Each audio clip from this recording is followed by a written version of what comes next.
mid-burn, proceeding to full.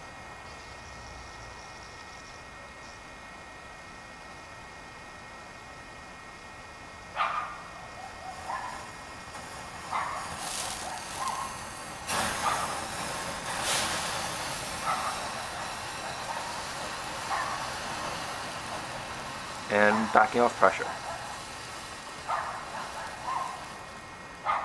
We see some sparkling sounds, which means that there is some liquid. Proceeding one more time to full pressure.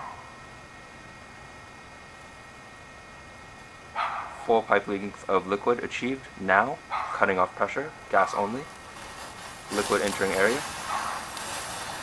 This is rather dramatic. Oh, we have some liquid spill. Which means that the vaporizer has become too cold. Running gas only test.